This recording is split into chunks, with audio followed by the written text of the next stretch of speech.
the issue of frequency. You can't raise, Procedure. how do you just rise on an issue of frequency? Speaker. To debate it or to seek explanation or to do what? I'm your indulgence. To do what? Yes. To do indulgence to do what? Can I just?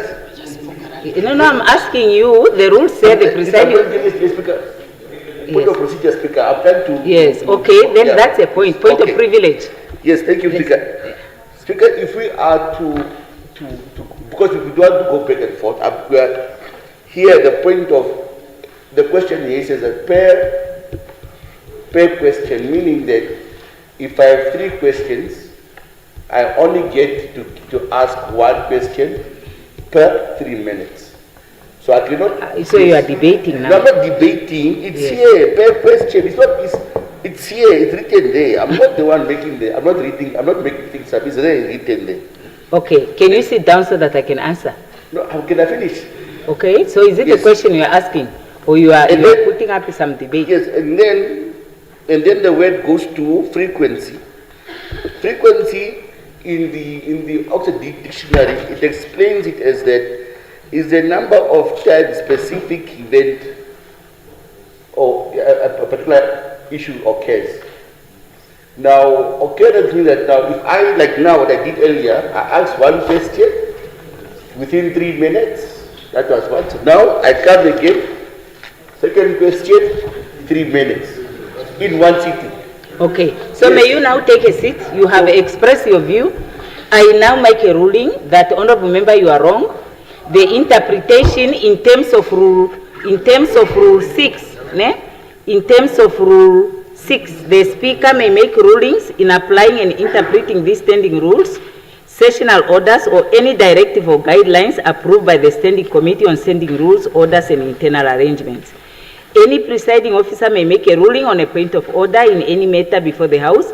In so doing, she or he must explain the reasons for the ruling, provided that he or she may instead submit the matter to the House for its decision. After the explanation referred to in sub-rule 2, members must comply with the ruling made by a presiding member, and no discussion of any such ruling must be allowed. So the explanation has been given, so the presiding officer has opted to make a ruling and not to put the issue for debate, has explained, and now that matter is put to rest. So now we proceed, Honorable Venani. If we are, okay, Honorable Speaker, before I'm denied a right to ask a question, permit me to ask a question to the Minister of Home Affairs, Safety and Security, Her Royal Highness Lucia Ipumbo, my dear sister. Honorable Minister of Security, there is a saying in my language, Hamori Venvita. It simply translates, don't let us forget. Don't pretend to forget. Thank you. Correct, Osirero translation. Your Royal Highness, we have From now on, you must treat the member like a Royal Highness. You can't just say it and then proceed to behave otherwise. She knows me from many days when we were young, and she knows that she gets the treatment of a Royal Highness. Okay, I will be watching. Yeah. You people have interest in it. Madam Minister, we lost diamonds to the value of over 300 million.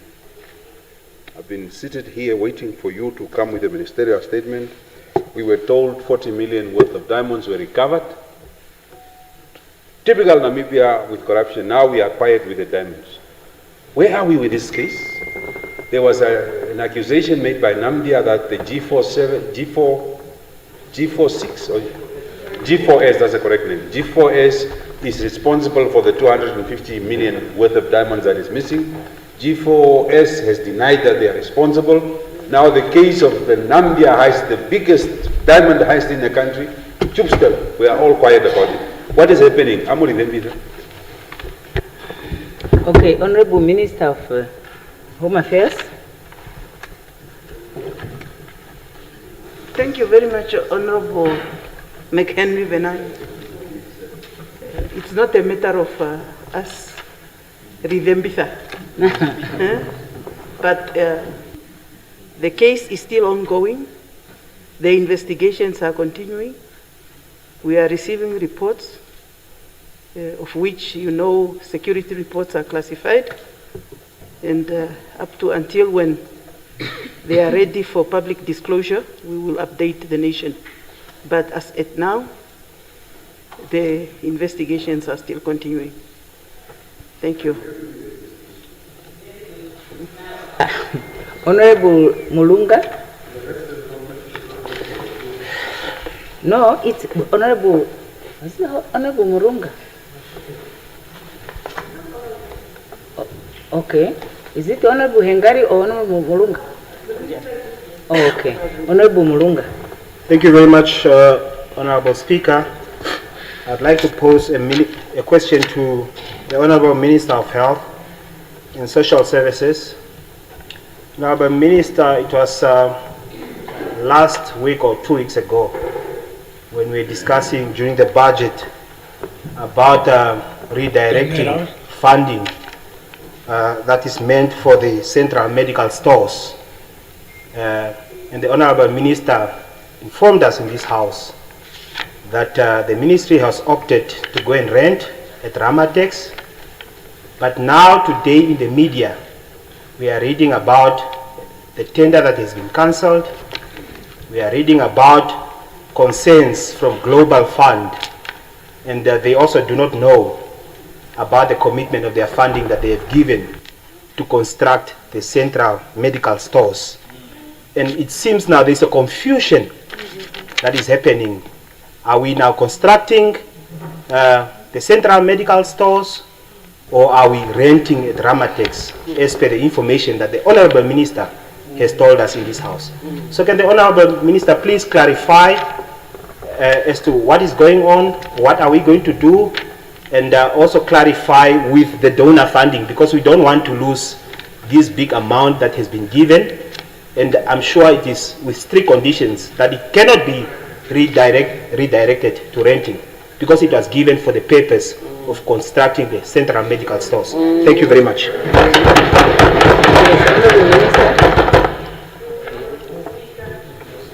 Honourable Member, I'm not sure. If my memory serves me right, I remember the question, and I remember giving an answer to that question where I said it was not that the ministry went into the option to rent. I clarified that it was a rent to own, and if my memory serves me right, the conversation there was that we did a cost-benefit analysis, and we found that the very same complaints regarding pharmaceuticals that require space required that we do not wait for construction, which will take up to 2 to 3 years, but we needed an immediate solution. And so therefore, this matter was also clarified very well in one of the newspapers. I'm not sure if I'm allowed to mention the particular newspapers, but it was very well clarified where they reached out. I'm allowed to. I believe it was in the Windhoek Observer, if I'm not mistaken. I might be mistaken. But where they reached out for comments, it was either the Windhoek Observer or the Namibian Sun, where they reached out for us to explain, because they had gotten hold of the story and it seemed as though we are opting, as what you're saying, for a less efficient system. Now, we clarified that. Let me explain this so that it's clear once and for all. The reason why we found that this might be more efficient is because, number one, we need space immediately to be able to house the pharmaceuticals, so it would provide for a shorter time period. Number two, when we did a cost-benefit analysis, the renovation of the facility would still allow us to get the state-of-the-art facility that we want without having to construct it, which would take years. Now let me get to the crux of the matter. Most importantly, and it's interesting that you're saying Global Fund is complaining, because the Global Fund members, the country lead, were in my office just a few days ago. Honourable members holding up a newspaper. We don't deal with newspapers, we deal with the actual heads of these particular organizations. And so they were in my office, we had the conversation, and we have reached an understanding to say that they have certain requirements, and by a certain time we must be able to provide evidence of ownership of this place. And so conversations have gone in to say that there are certain processes taking place to say, where is this now in terms of ownership? Is a land swap being arranged? And once we have the ownership documents, we will provide it within the time that has been required. I believe I clarified this, but I hope this clarifies it. If not, please ask so that we can provide the proper clarification once and for all. Thank you. Yes. Honorable Somail. Oh.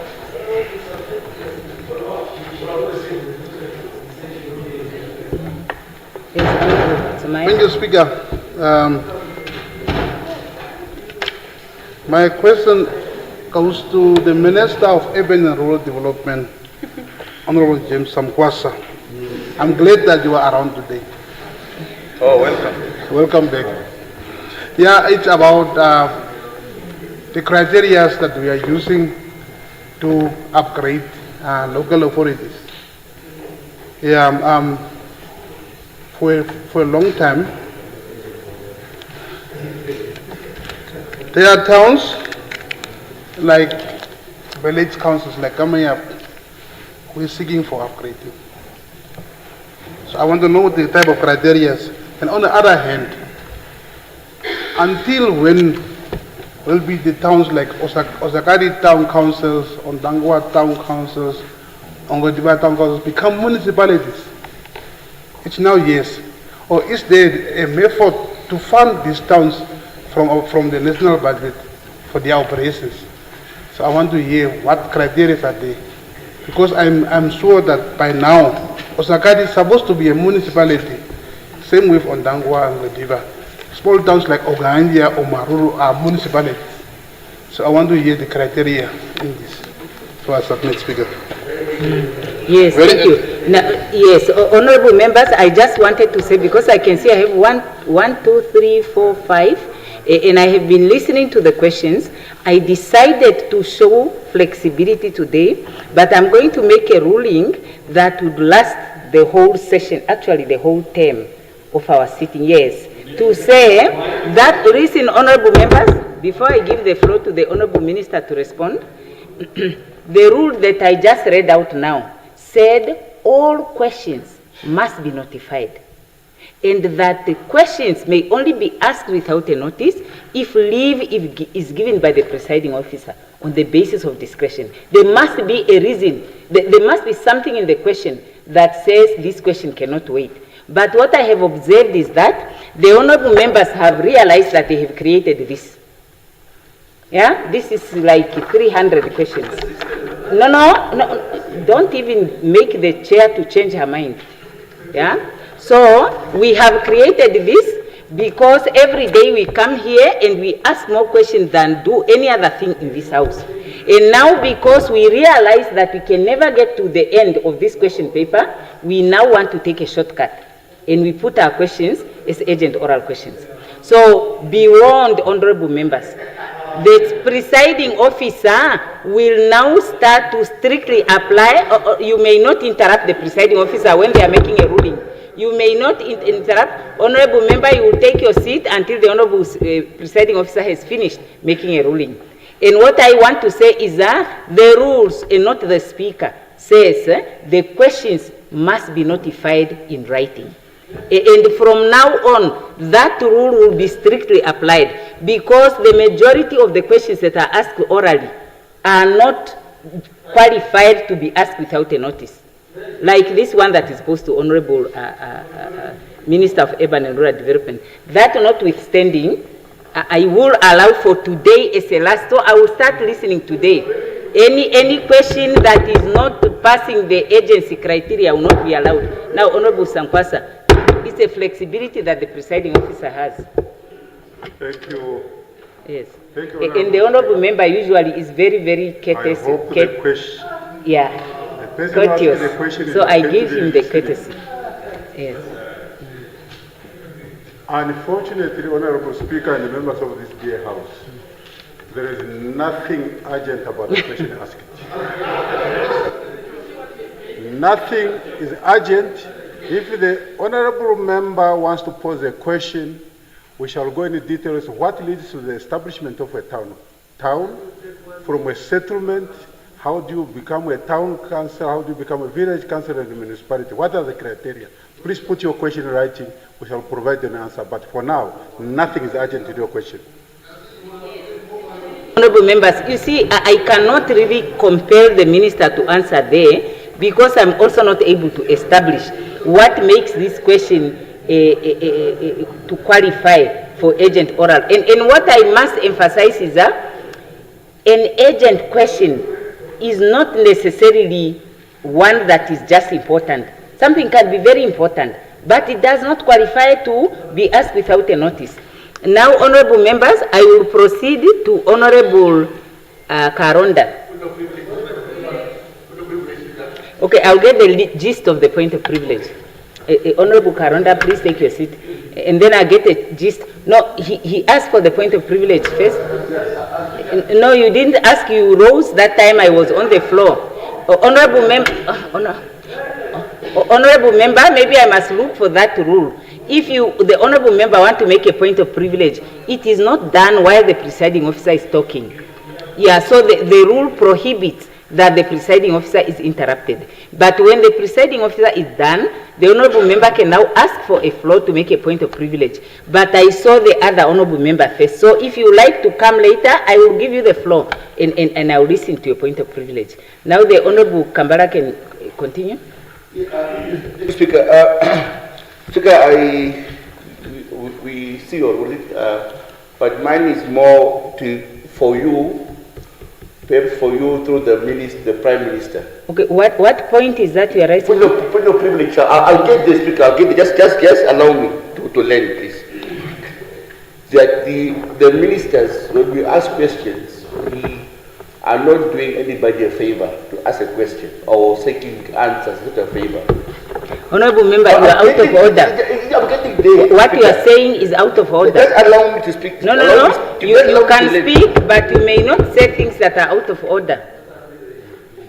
The point here is not that you may not ask a question. No, it says the rule is saying you must put your... But honorable member. Just 1 minute, just one. Can you hear me on this one? I don't want to be harsh. What I want to say to you is let's speak in turns. Okay. Please don't speak over the presiding officer. Yeah, so when the presiding officer is speaking according to the rule, there will be silence. And then when the presiding officer is done, then you can continue. Because I didn't say take your seat. Okay. I just made the point. Okay, thanks. Yeah, yes. so... Yes, I'm just asking that when the ministers are answering our questions, they should also do it in a respectful manner. Not just answering because they're answering, but just be respectful, because you can also be respectful as well, Speaker. So I'm asking you, through the Prime Minister, that his colleagues must, when they ask their questions, just be cautious, just be cordial and within the decorum of the House, please. Because if you come in, ministers are just answering willy-nilly, and we don't want that to happen continuously. Yes. Thank you. I think you have a point there, but your point is general. It doesn't help me. So if there is a specific case, you can always, on a point of procedure, ask the floor and say, presiding officer, it is my view that the response of the minister is not in alignment with the rules. Because otherwise, the principle you cited, I agree with. All of us are required in this House, to be compliant with the rules and to be procedural and courteous in the way that we address one another in the House. Yeah, so the next, who was is it now Honorable, your name again today? Honorable Likando. Yeah. Just for the record, maybe the speaker has forgotten. My name is Honorable Roderick Likando Luela, the Chief Whip of IPC, the official opposition, and the Shadow Minister of Environment, Forestry and Tourism. Very good. Honorable Speaker, we respect you. and we ask you to apply the rules fairly as indicated in Rule 27. From the beginning when we began, these rules are at your table there, but you cannot be applying these rules only when they favor the situation that you want to do the ruling. They must be applied fairly. The issue of questioning, we have been asking questions in this parliament, but you did not rule like the way you are ruling now. It was supposed to be done in from the beginning, that this is how you are supposed to ask the questions. So we just ask the Speaker to be consistent, apply the rules fairly as stipulated in Rule 27. Otherwise, Speaker, you are confusing us. Thank you very much for listening. Order. The presiding officer is fair and consistent. Can I be heard in silence? I listen to Honorable Rikando in silence. Why is it that you speak together in a chorus out of order? No. Yeah. So, Honorable Rikando, the rules are applied consistently and fairly, and I have ruled questions out of order. There are many times where I have said this question is not urgent, and therefore it cannot be allowed as such. Now I'll allow only one, because there is no entitlement for us to use 20 minutes making points of order. Now that's the last one that is coming, because I don't want tomorrow, when I don't allow it, for Honorable Rikando to say I'm inconsistent. We can't discuss point of privileges.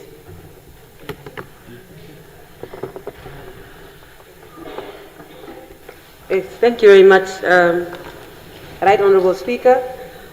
I'd like to direct the Speaker to Rule 135 of our Standing Rules and Orders, specifically Sub-Rule 135. Yes. Specifically Sub-Rule 2C. Urgent questions may be asked without notice, must be short and to the point, and must, as far as possible, be answered immediately, Honourable Speaker. Just to guide the Honourable Sankwasa through you, Speaker, of course.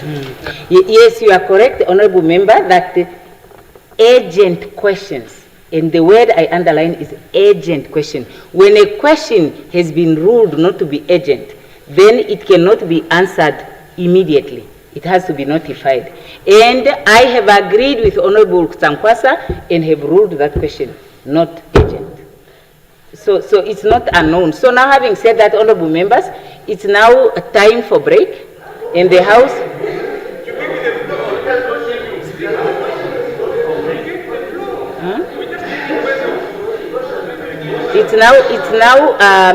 We were actually supposed to rise at 20 to 4, but I would allow Honorable Nashinge the point. I don't know what point he wants to make, but it's time, Honorable Members. We have a time, we have to break.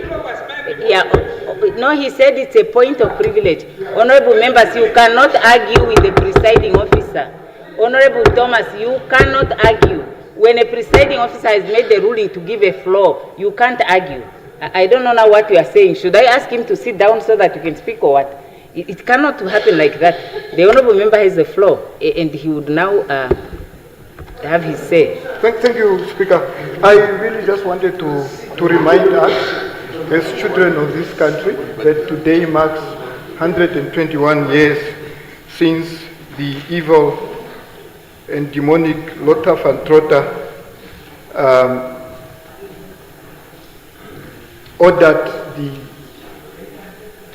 killings of the people of Namibia, the Namas, on the 22nd of April 1905. I really just wanted to remind us that, and perhaps the Honourable Speaker, we can have a moment of silence to remember those that suffered and sacrificed, got their lives sacrificed for us to be where we are today. Thank you. Yes, thank you. I think it's a very important point. May we rise for a moment of silence?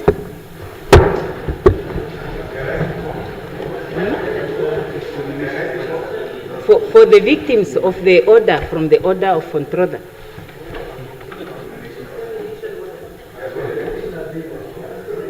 So, Yes, that's the explanation. Honorable members, can we have a moment of silence?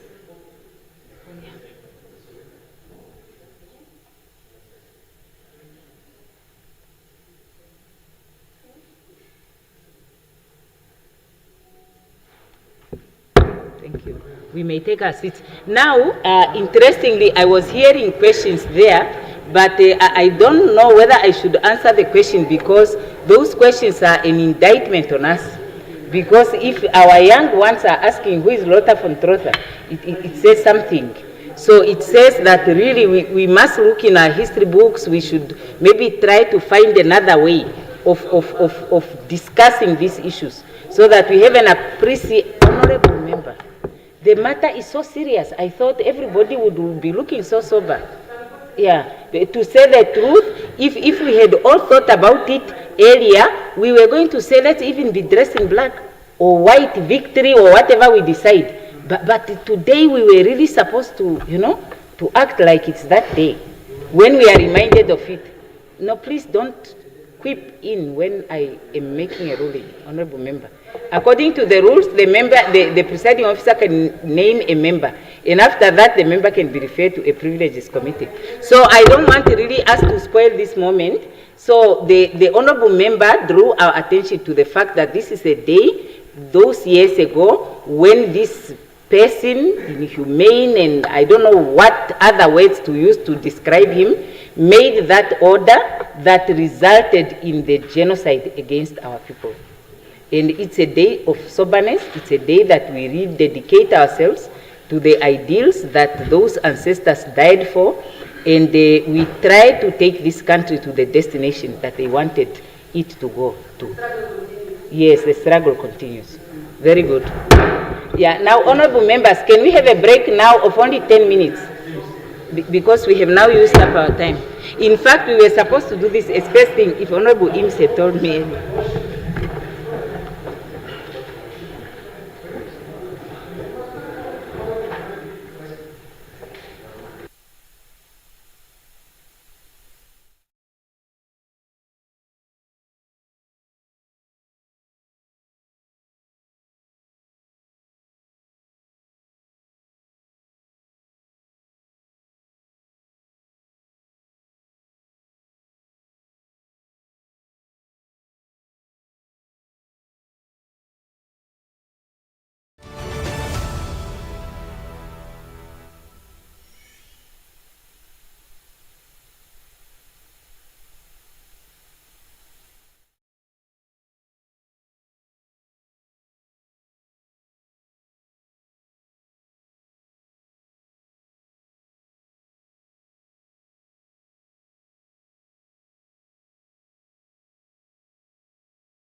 May you please take our seats?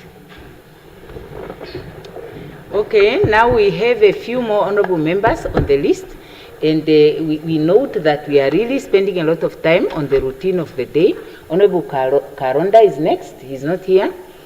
Honorable Shitana, not here. Honorable Thomas.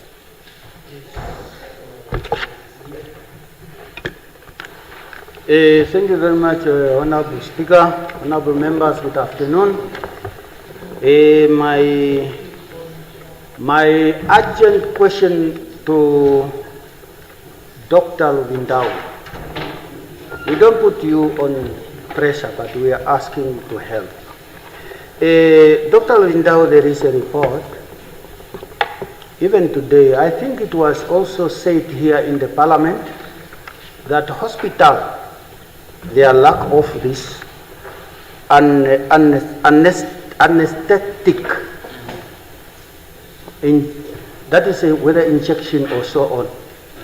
Today, 5 women, which was booked today for operation at Nanjokwe, they were referred back because this medicine is not there.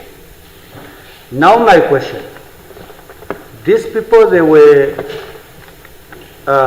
these women, they were booked to be operated. This, how do you call this one? Is a doctor's Caesareans section or Caesareans.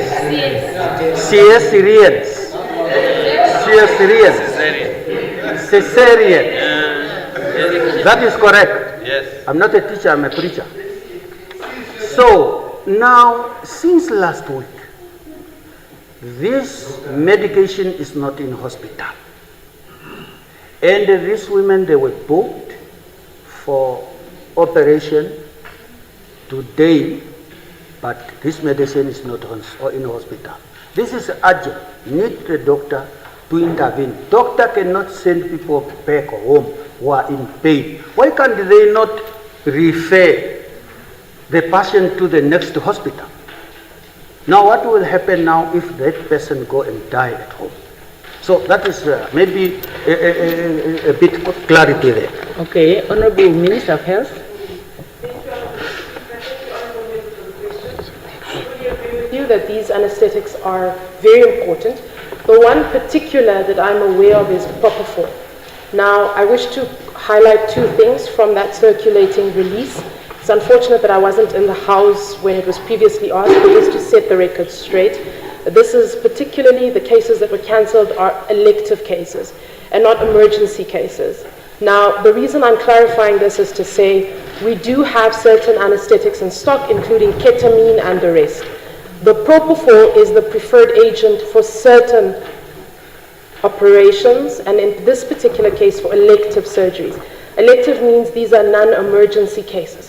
So it does not mean that if a woman comes in and urgently needs a C-section, we will not be able to perform it. No.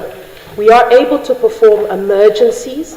The reduction or low stock, you are 100% correct, was in the aspect of propofol, and with specific specialists in specific cases, they prefer the use of propofol and not ketamine or other agents because of the side effects of the others. So do we have for emergency cases? Yes. Has propofol been out of stock in certain facilities? Yes. As of last week already, we undertook the procedures to start that procurement process. That has fully begun, and we are expecting deliveries within the next few days to plug that gap. I hope that answers the question. Thank you. Yes, now we only have a minute, almost 2 minutes. Honorable Shitana is not here. Honorable Ampanda is not here. Honorable Kandorodo. I don't know whether we can. Is it Honorable Karonda? Okay, I don't know what is happening with my list. Honorable Karonda, you are the last. Make your question very brief so that you can get an answer. No. Thank you. It's to the Minister of Community Sangwasa. The prepaid water meters, electricity and so on, they seem to have found favor with most local authorities in the country. It is common cause that our people are poor, most unemployed, and cannot afford these services. Now, is it government policy that even if you are poor and you cannot afford, you now can cut yourself because there's a machine that you must use? If you don't have the money to pay, then you don't have the service? Is that the policy of government? And what has been the impact assessment of this? Thank you. Thank you, Honorable Sankwasa. Thank you so much, Honorable Speaker. A very, very precise question. One, water in Namibia has been demarcated, established in two categories. There is water in the communal areas. There is water supply in towns or localities. Now, water was before independence or before the establishment of NAM water was supplied as a government service for free. But due to the costs that were involved, NAM water was established so that it could manage water on an effective and efficient way. Therefore, prepaid meters are intended to say there must be cost recovery. The cost of putting up all those water infrastructure has to be recovered, even if it's not 100%. Therefore, consumers are expected to pay. And the reason why prepaid meters are introduced is because people continued receiving water but never paid for it. Right now, local authorities owe NAM water almost 7.5 billion. And in some of the local authorities, in 2022-2023 financial year, the government budgeted and disbursed funds to those local authorities to install prepaid meters so that local authorities could generate revenue to run their own affairs. But some local authorities chose not to install. Until now, they misuse that money for something else instead of using it for prepaid meters. So prepaid meters is intended, yes, whatever you want to consume. You cannot go to ShopRite and say, since ShopRite is established in Namibia, we can come and get bread for free. Water is life, I accept, but when there is infrastructure involved, it has to be paid for in a minimal fee, not maximum fee. So it's unfortunate that people must pay for what they consume. That's the standpoint. And without them paying, local authorities have no revenue to run their affairs, even to supply that, continue supplying that water. I hope I have answered the question, Luis. Yes, thank you, Honorable Member. Now, first, the time is up. Secondly, I think I have made this appeal before. I have noted that some of the issues that are queried, it's not really queries as in questions looking for answers. It's us in highlighting issues where there are concerns. So we actually want to debate issues. We want certain policies to be re-looked at. And I want to remind the members that we can actually discuss these matters by other means so that we can achieve what we want to achieve. And I just want to say that generally, because asking a question when you kind of know the answer but you just don't agree with the policy is not going to help. So it's better that we take these matters up in discussions. Now, having said that, we proceed to the next item on the routine, which is a notice of motions. We are done with questions. The time has lapsed. So notices of motions. Okay, Honorable Ampanda. No, was it a question? Okay, Honorable Ricardo. Mr. Speaker, though I am asking for a permission because I have 3 notices of motion here. Maybe I can just read them all and then send them if I'm allowed. Yeah, Honorable Member, it depends. Let me look at this rule again. Time limit, it's 85, is it?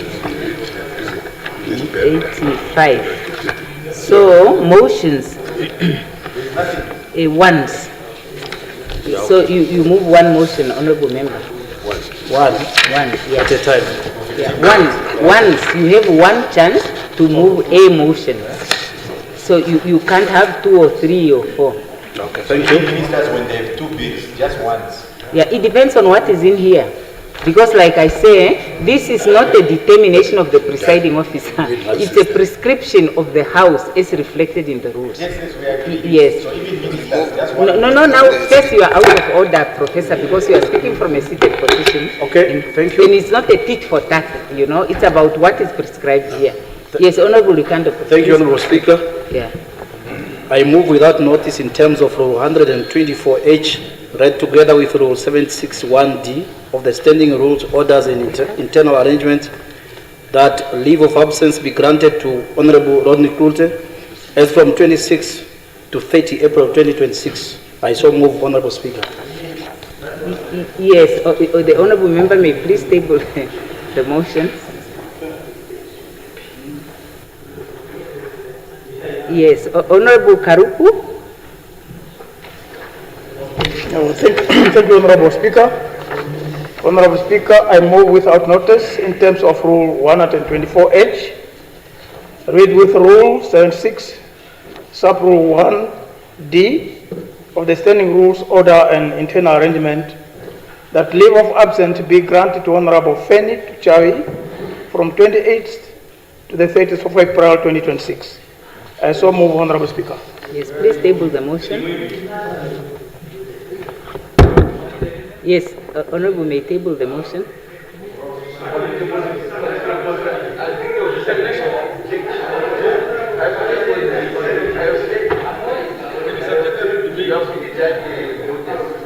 What are you concerned about? Yeah, Honorable Klute? You are late. Honorable Speaker, I hereby give notice that on the 28th of April 2026, I shall move the following motion. That this Act simply notes that several national financial reports have required beneficial ownership transparency for legal persons, and that it is a concern that regulatory authority cannot be effectively exercised over entities whose beneficial owners are not known to the regulator or to the public. Therefore resolves that the government be requested to introduce a beneficial ownership registry bill providing for a public searchable machine-readable registry. The registry shall cover at minimum all companies holding extractive licenses, all companies party to public procurement contracts above a statutory threshold, all companies party to production sharing agreements, and all public enterprises and their subsidiaries. The registry shall be established as a central facility operated by an independent entity reporting to Parliament, and that the matter be referred to the appropriate standing committee for further consideration and report. I so move. Yes, please table the motion.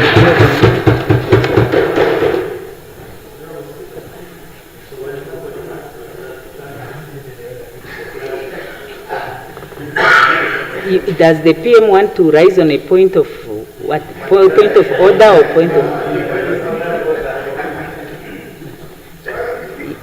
Yes. No. If the Right Honourable Prime Minister wishes to rise to seek clarity, you may rise on a point of privilege, maybe, and raise the query.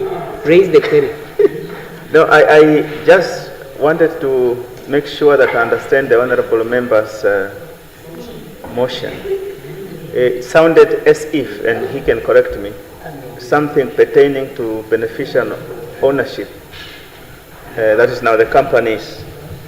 And if that is the understanding, I just wanted to know whether the honourable member is aware that that is precisely what BIPA is doing.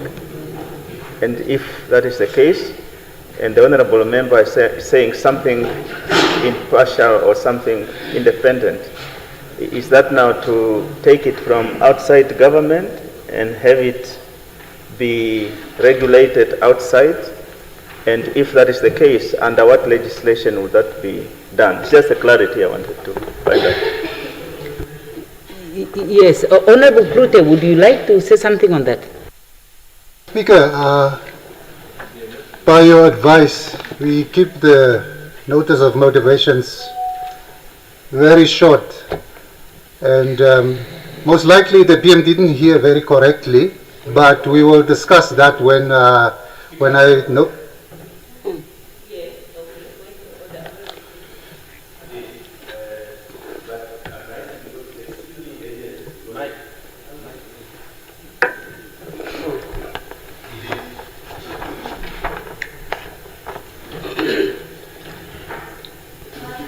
Yeah, so I'm rising because it's procedurally, it's extremely, well, Honorable Klute is justified in terms of being able to advance that position, but it's not just him, it opens up all of us. Because we will be submitting our motions and they will be interrogated immediately, like what the Prime Minister did. So he is competent and qualified to do that. But it's a very dangerous, it's your determination, Speaker. If usually, if there's any issue with the motion, you cannot invite that discussion. So the Prime Minister took chances with it and he succeeded. But it's not supposed to have happened because tomorrow we will be interrogated by this executive on all our motions before we even motivate them. You see, so Speaker, if the motion is out of order, you usually say, oh, I'm going to check, I'm going to consult, I'm going to check whether there is any issue. But once we do that, it's a, so I'm just seeing today we might not see anything wrong with it, but tomorrow, when Honorable Likando stands up, Meme Ndirine will just say, no. So if we start with the Prime Minister, other ministers can also do it. So it's a... Yes. Okay. Now, Honorable Member, I think the Prime Minister wanted to query. It still remains for the presiding officer to make a ruling. But I hear what you are saying, but it still remains for the presiding officer to make a ruling.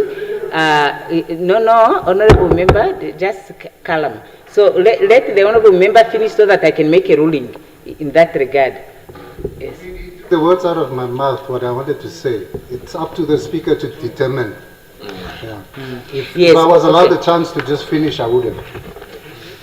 Yes, okay. So, fine. I think the Right Honorable Prime Minister asked the question. I was trying to read the motion, and I was about finished reading it, but I think the long and short of what the Prime Minister has queried is, what is the motion seeking for? Is what the motion seeking for not what is done by another institution that is established and is in existence. So in that, but leave the presiding officer to make a ruling. You see, one wrong is equal to another wrong. You see, your honorable members are trying to assist the presiding officer to say there may be a problem there, but you need also to do it in a manner that complies with the rules. So now, having said that, no, honorable member, I must finish first, just to say, no, I just want to make a ruling to say that will come out in the motivation of the honorable member. And then if it is found, no, honorable member, yeah, so if it is found after the motivation is done that what is being requested is already being done, it is up to this House to decide to not support the motion. Yeah? Yes, on what point, honorable member? Your conclusion is agreed upon. But what I think Honorable Job said, and I want to add, is just to caution that we cannot have motions coming in and then we have members of the executive scrutinizing and asking.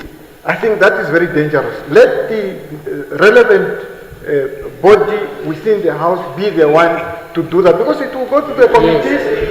Because PM will come back again tomorrow. He will come back tomorrow and ask a similar question on a different motion. Yes. So I think this should be the first and the last time we are doing this. No, honorable member, that point is ruled out of order now.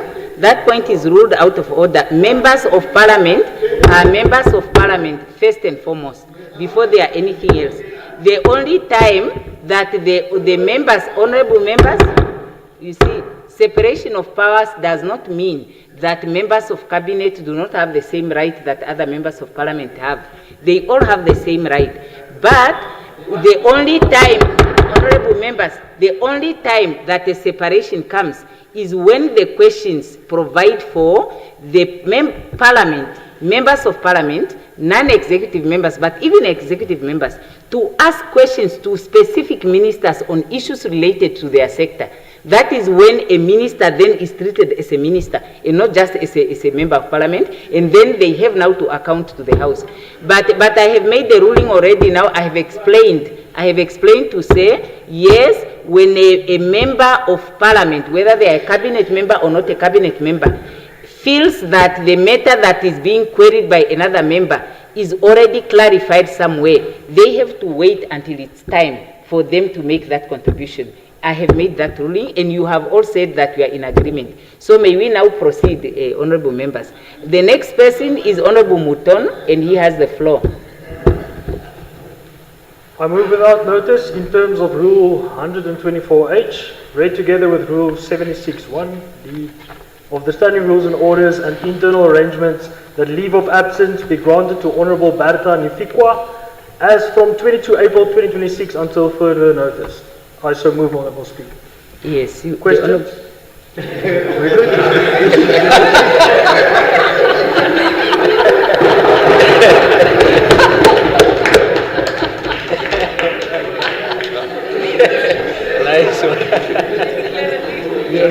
You see, Honorable Mouton is welcoming of questions. Yeah, Honorable Kanguru. Thank you, Honorable Speaker. Honorable Speaker, I move without notice in terms of Rule 124H, read together with Rule 76, Sub 1A of the Standing Rule Order and International Arrangement, that the leave of absence be granted to the following members: Almas Amkoto, Honorable Isla Kanyemba, Honorable Lilian Rutehezi, as from the 21st to the 23rd of April 2026. I so move, Honorable Speaker. Yes, member, may please take the motion.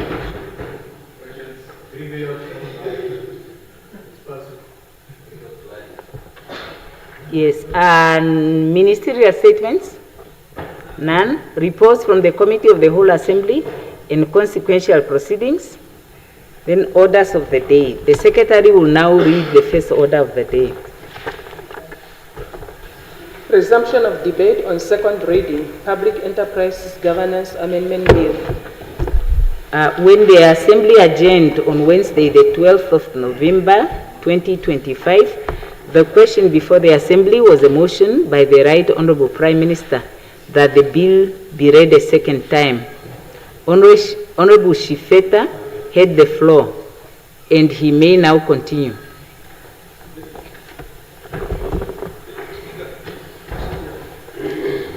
Is it a point of order? Procedure. Yes, point of procedure. Honorable Shifeta, can you please take your seat for a moment?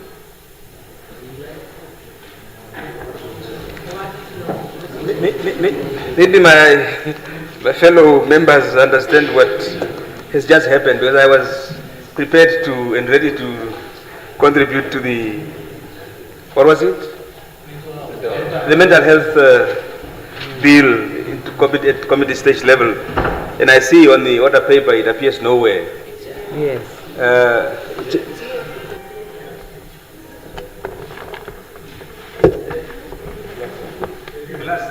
Yes. On the order paper, yes, it is the last, because there was a discussion about the procedure yesterday, and I understand that there is a process that is going on. That process is not concluded, and we have decided to start with that other bill. In terms of the rule that says the Secretary, in consultation with the presiding officer, would determine the order of the day. Okay. Thank you. The Honorable Shifeta may proceed, please. Honorable Speaker, thank you very much for the floor. I meant my contribution was last year, or this year, and it's some time ago. Now it's supposed to be 10 minutes, I don't know, 15 minutes. I'm being deprived here, Honorable Speaker. Honorable Speaker? Yes, please. I want to call attention to this deprivement. Okay, so the time limit is not correct, is that what you are saying? The time is not set at the correct limit. What is it? Yeah. Now that's the case. Let me check. Last year, Honorable Member, can we just verify what the time should be? All bills except appropriation bill Other members have 5 minutes. The members have 5 minutes. It's a... Which rule? It's Rule 85. It says member charged with the business, 30 minutes. Leader of government business, 20 minutes. Leader of official opposition, 20 minutes. Other members, 15. Yeah. No, that's first reading. Then all bills except appropriation bill committee said, okay, it's 15 minutes. Committee stage. Yeah, we are 15 minutes. You are correct. Thank you for that, Mr. Speaker. Our Speaker, last year, previously I made my comments specifically on the issues that I wanted the Prime Minister to look at and amend, especially on the coordination. And also especially between the board and the relevant minister or minister, because I meant it that we shouldn't overlook board and allow CEOs to report, MDs to report directly to policymakers. So it is an anomaly. So there are in certain cases, especially commercial entities, CEOs cannot divulge information to the minister that is a shareholder. It is only the board that can do that, because the board has got a fiduciary duty. So I think that one, apart from that and the others that I maintain my comment on, I just raised to support the Public Enterprise Governance Amendment Bill brought to this House by the right Prime Minister. I do so because the bill speaks to a problem every Namibian understands. We have too many public enterprises that cost us more than they deliver.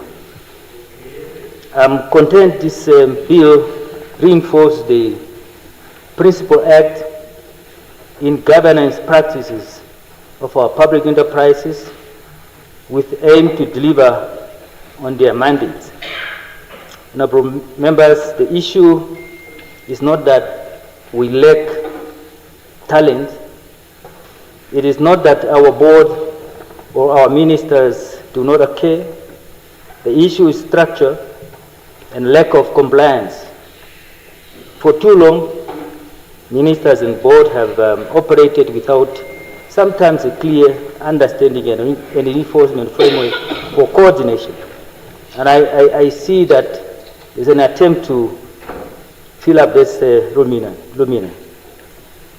Policy directions arrives late sometimes, especially in the past, because of lack of understanding who's supposed to do what, and also sometimes change in mid-year.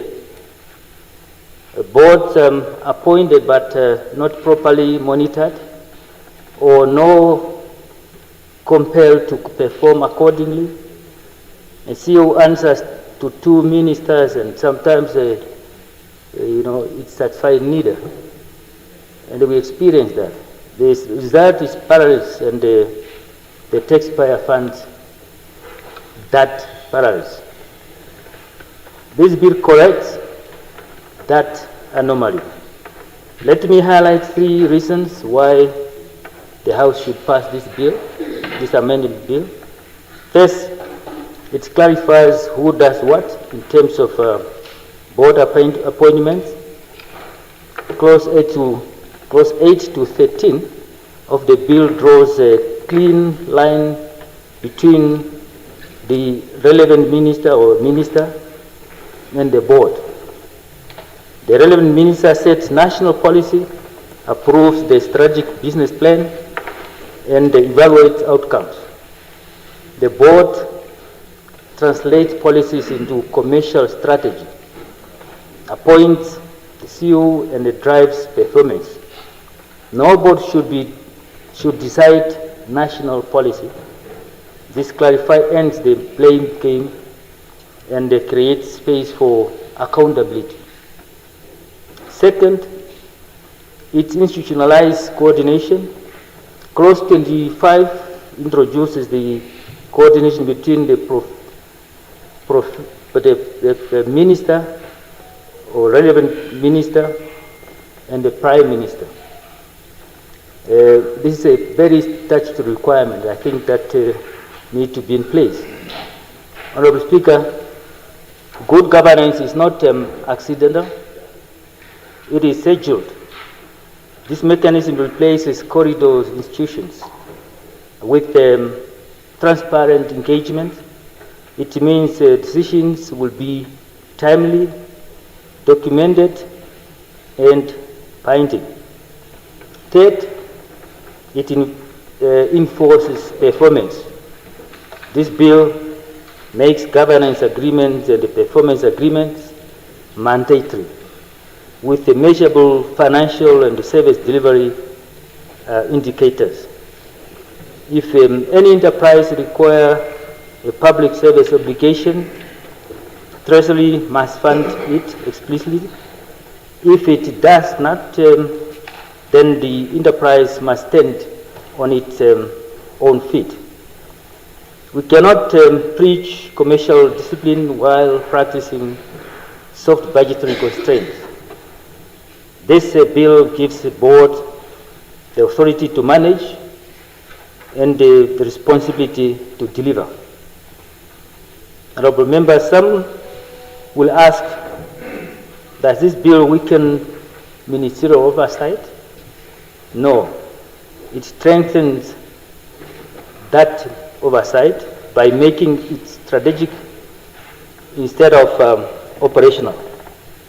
Others will ask, does this bill give a board a blank check? Again, no. Boards will now perform reviews against signed targets. In that line, non-performance must face consequences. And I hope now that the Prime Minister will be there to coordinate all the positions, this compliance should be reinforced, including even removing some of the members, board members. With authority comes accountability. Honorable Speaker, Namibia's public enterprise control assets worth over 60 billion. If even half of them performed at the private sector level or benchmarks, we would unlock jobs, dividends, and the better services without raising a single tax. I trust this amendment before us is the legal instrument to unlock that value. I therefore urge this House to support this bill. Let us vote for productivity in public enterprises. Let us vote for clear rules, structural coordination, and really accountability. I support the bill. Thank you. Ampanda. Yeah, thank you very much, Speaker. Yeah, so. Thank you. Yes, can you say the time, please? Yeah. So while we are setting time, on this free time before my time, I've always had a problem with the PEGA legislation. And that problem has always been an ideological problem. Because historically, what has always happened is that the public sector worldwide at one point started not performing as it should. And the solution by some was that what do we do with the problem that the public sector is having. The solution that some propose is that we must bring private sector principles to the public sector. That's where the history of this neoliberal thinking. So, trying to solve the problem that was experienced in government during that time, you then brought in this philosophy of neoliberalism, which means the role of government must just be to build the road so that people can come and drive with their own cars. The role of government must just pay salaries and people will sort of themselves out in terms of housing. Those ideas that are preoccupied by the World Bank. So it was always a problem. So when we see this amendment, we thought that, okay, somebody somewhere is also seeing where the problem is. What PEGA does, and in terms to advance that neoliberalism orientation, it says in the original act, it says that the function and the power of the minister is to establish generally accepted common principles of corporate governance and good practices governing public enterprises. This means absolutely nothing. In Africa, in Southern Africa, there's a white man called King. He's a South African guy. He makes a lot of money from lazy people. He writes books in volume 1, volume 2. You find all these people who are CEOs, according to King 1, King 2, King what. So when you ask people, they literally even write theses on corporate governance. But there's no general agreed term. There is no law that says this is what corporate governance is. It's all based on the book and volumes of one South African. People now create careers. There is even an organization called the Organization of Corporate Governance, what. They call conferences, ministers go there and they build their profiles. They become managers and CEO because they are apparently expert in an elusive concept called corporate governance. No one can actually tell you what this thing is. It's not a science, it's not anything, it's just a, no, that's not corporate governance. But if you just ask them what is corporate governance, they will not be able to do that. Now, the law, the existing PEGA Act that is being amended, says that the minister must establish generally accepted, it doesn't say by who. All the ministers that minister is not here, that we have ever had, none of the ministers ever told us what are these generally acceptable principles of corporate. They put it even in the law. So that act, this amendment is not changing that. It's simply saying to us, where it was referred to, they created this relevant minister and relevant minister. Minister meaning Minister of Public Enterprises and relevant minister being the portfolio minister. So what this amendment seeks to do is just to say whoever was a Minister of Public Enterprises is now the Prime Minister. So we are waiting for because they are not amending, this amendment is not changing that section 4.1b. So they're just saying replace minister with Prime Minister. So Prime Minister, you are then expected during this time, because you are not amending this, to establish generally accepted common principle of corporate governance. Pause the time. Point of order, Honorable. Thank you very much. Honorable Mpanda, you are getting well. I just wanted to understand that all what we are talking about here, our public enterprise, especially commercial public enterprises,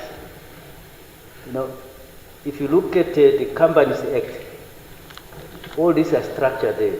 Good governance, how things should be done, how they're supposed to report, their performance, all these they lie down there.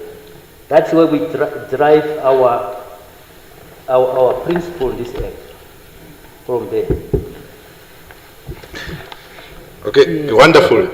None, even in the Companies Act or even in this act, you will not find a definition of what is good governance. So if you accept this thing of good governance, it means there's such a bad government or get bad governance. Maybe we do have bad governance, particularly in Namibia. When we are able to define even the concept that you are trying to find refuge in, we'll be able to do that. So, firstly, we must have that conversation. This amendment doesn't seek to address this issue of these elusive principles, whatever they are. Yeah, we will understand towards the end of my contribution. Now, we will still be expecting of the Prime Minister to perform, because Minister is now replaced by Prime Minister. It doesn't refer to Companies Act, it just say the Minister, who is now the Prime Minister in terms of this Act, must establish the generally accepted common principles, generally accepted by my grandmother or by who we don't know, but he must develop them. They have never been developed. Yes, it's supposed to be us as lawmakers, but this government, we have accepted king. We just find you stand up there and you speak, king, king, king, king, king. And king makes a lot of money. He has a thick book. I think that book is what, 2,000 or something. Probably all those CEOs, they buy it for all the employees with government money. So Prime Minister, since there is no amendment on that specific issue, we expect performance in terms of that. Now, what this PEGA does, the second point I'm trying to make, what this PEGA Act seeks to do is to change the old regime orientation. The old regime had a Ministry of Public Enterprises. Yeah? It had that. So now when the 8th administration took over, you could see what they want to do. You do away with the Ministry of Public Enterprises. The responsibility of the Minister of Public Enterprises, you give it to the Prime Minister. That's one. Number two, what they also seek to do, now this is in the amendment, they say here, which is a good thing, to say, let's restore what was there. Clause 6 says that subsection 6 of the Principal Act is amended by adding that despite subsection 1 and 2 of this and section 8, if the provision of an establishing law or document requires nomination from various institutions or person for constitution of a board of a public enterprise, that establishing law or document applies. So this is a very important thing for us to note. So what this amendment says to us, if the board of UNAM was 23 people, yeah, in terms of this amendment, and if that law of UNAM Act of 1992 or 93 says that there must be nomination, when we pass this amendment, that law would apply. That's the first thing that is. So this amendment restore the original position. That's why with PEGA Act, before the amendment, we found for the first time a University of Namibia run by 7 people. They are run by 7 people because section 4(2)(a) of the old Act says that the board must consist of between 5 and 7 people. So now what this Act says is that it restores that original position, which is good when you read it. But bad lawmaking and bad writing, they then continue and saying, they bring back that act of whether it's health professional, we must go back to that old tradition where organization can nominate. Like health professional council, you must have a dentistry must nominate, nursing must nominate, psychology must nominate and all that. But the same provision goes and say, the relevant minister may, with due regard to section 4(2)(a), and with the concurrence of a prime minister, reduce the number of board members to be appointed. On one hand, you are saying, let's go back to the original position. But on the other hand, you are also saying, no, this one they can also reduce. What does 4(a) say? 4(a) says that the board members now of PEGA says 4(a), you need to have between 5 and 7 members of a board or a further number. So now this amendment opens up so that we can go back to the original position. But at the same time, you are giving power for the minister to limit composition of board members. Now, where are you going to limit? Between 5 and 7, the further one can only come when, for example, the University of Namibia, there must be nomination from a municipality, nomination from a Ministry of Finance. Where are you going to get the limitation from? So you have those contradictions in terms of what you'll be able to say. So it's just bad writing, because it's the only clause that speaks about reduction. But the purpose of an amendment is to go back so that an institution such as the University of Namibia cannot be governed by 5 people. Because the orientation of PEGA is talking about MITCO and other things. You can have that small team, but you don't run a university or a health professional council or all these institutions. Why a lawmaker had called for nomination from organization is for a particular purpose. So there is an oversight in this amendment, because you can't. Because if this amendment is to be sustained in the current format, it basically means that you are now saying, yes, bring your nomination, dentistry, bring your nomination, psychologists, bring your nomination, but nursing, bring your nomination. But after you get those nominations, the minister has discretion to reduce. Meaning, where do you reduce? You can only reduce by one of the institutions that are sending. It can be veterinary. It can be whatever the case may be. So there's bad lawmaking there, the writing of the law. The other aspect that I just want to highlight, again, is this language that we've just adopted from Europeans. Is limited liability. You find it on section 39 of both the of the original act and this one. It says this, neither, but remember this amendment introduces another thing. It says, now ministers can now develop, in consultation with the Prime Minister, this thing called dividend policy. The ministers are actually even given powers to actually even on issues of employees. Yes, granted, SOEs have been operating on their own for whatever the reason, to give more power to a minister to be able to engage. That's why energy can reduce itself to a cash flow. That minister there doesn't have power. He can call a press conference like how he wants to do, but if he's not given power to deal with the institution, so we agree there.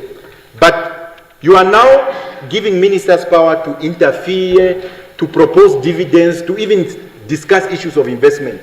But the Act has limited liability. It says, neither the relevant minister, the Prime Minister, nor any person engaged in carrying out any provision of this Act is liable in respect of anything done or omitted in good faith. In good faith, and not attributable to intent of negligence. Now, why is Esau in jail? Why is Mulunga? Why was Mulunga arrested? If Mulunga makes an argument that no, whatever I did, it was in good faith. This law, this amendment doesn't define to us what is good faith. The principle, the PEGA Act also doesn't define what good faith is. It just says in good faith. In fact, we must actually define good faith today, because ministers and board members, we're now talking about dividend policy and investment. So, and I know the lawyers will have a field day who are representing these people, because if it's so established in terms of, it says, if it says that anybody, if you just say in good faith, yeah, if you say it's in good faith, you just find that no, the minister was involved when the so-and-so as a CEO, he said, neither the minister nor the Prime Minister or any person. So you are making an amendment to give more powers to ministers, which we agree with, to get involved in those activities, including investment, but you are indemnifying them. You are indemnifying them that no, they now get involved. It even says staff members. You know, the Prime Minister can now even make regulation, not just of the boards and CEOs, but also senior staff members. But the Prime Minister and the Minister is indemnified. So we have a problem, again, is this type of lawmaking where we just take concept. Because everybody can say it's good faith. I said, no, I did that thing in good faith. Mulunga can argue that Sungur, I think there's a question that is asked in terms of those things. Point of order, point of privilege. Yes. No, okay. We are debating. Honorable, that is a point of order. Yeah, Professor, I've been listening very attentively to the arguments you are making. But don't you agree that in the legal field, the principle of good faith is it's an established international practice that you must act in a certain way. So good faith is not something that any legislation will come and define legislation about good faith. Because good faith is an international principle. It's an international legal principle that is established in law. You can find it in any international law, in any instrument of international law. It's a principle of bona fide. It has been adjudicated all over the world. So I'm trying to say, I agree with what you are saying on the number of other issues. But when you are saying, for example, you are a professor and a very well-learned person, to argue that King is just a South African who is making money. No, you are wrong by saying that. You are wrong because you are even professors yourself that can become authority in a certain area if you have studied a certain area. And that's the basis of academia. So I can't believe that you are saying because we are legislating, we must now have a way of adjudicating what is bona fide, while bona fide is a legal international principle that exists and that can be adjudicated in court of law. So I want you to correct yourself there on the principle of bona fide. Yes, honorable members, I know that we are all very learned MPs, the three of you, Honorable Shifeta, Honorable Venani, Honorable Ampanda. But I have guided the House to say, however tempting it may be, to take on another MP that is on the floor on the accuracy or convincing nature of the argument. It's better that we do that when we make our intervention. Otherwise, we will just be disruptive because we want to hear what the member is saying, and then the other member will take the floor and argue with the member. Yeah. Yes. No, it's fine. Let me I'll deal with that. You see, that's exactly what the problem. We are not saying good faith doesn't exist. But the problem is that when you are engaged in the process of thinking and production, you have to think of the problems. You know why we are having here? You see, for 36 years, there was never any issue about public interest. There was never an issue. We all assume that we understand what public interest, until Nipunya went to court and said, why are you saying, the prosecution is saying you are denying me bail, it's not in public interest. The judges went to make a ruling that this public interest thing is not defined. So public interest in our court is no longer being used as important as it is because the lawmaker did not define it. We are not talking about how good those concepts are. We are actually effectively talking about, as lawmakers, outside there we can have these things and articulate them. Yeah? So, but the problem is that not that King is bad. We are simply just saying, are we unable to think as a people? 3 million of us. Are we unable to think? So, if the court are also telling us that you must define concept as lawmakers, we must also define what good faith means. Even we can say we agree with international people, whatever it is that they're saying. So there is problems with this good spirit, but bad lawmaking. So we need to be able to come and touch base on some of these issues. You see, Honorable Venani, you took my time. Speaker doesn't want to give me 1 minute. Can I conclude?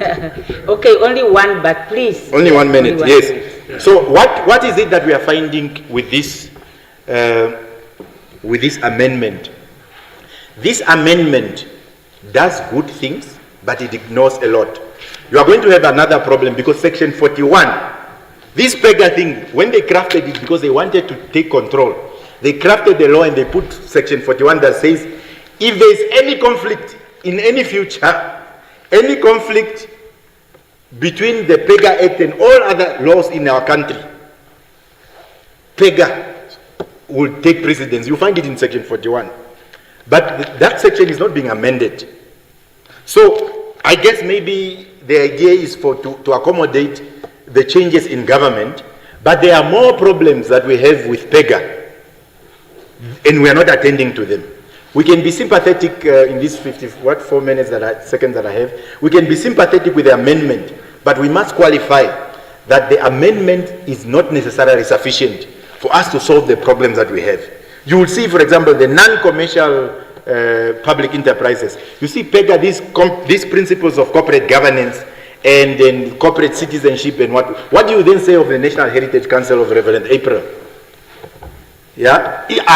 Are museums supposed to be corporate citizen, whatever that thing means? Because we don't define these things.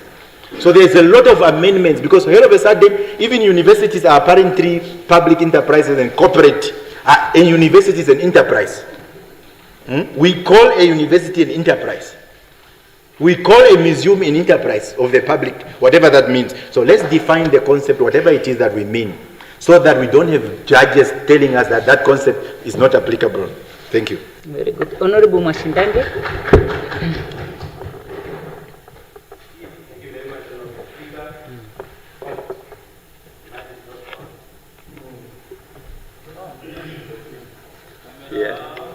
Thank you very much, Honorable Speaker.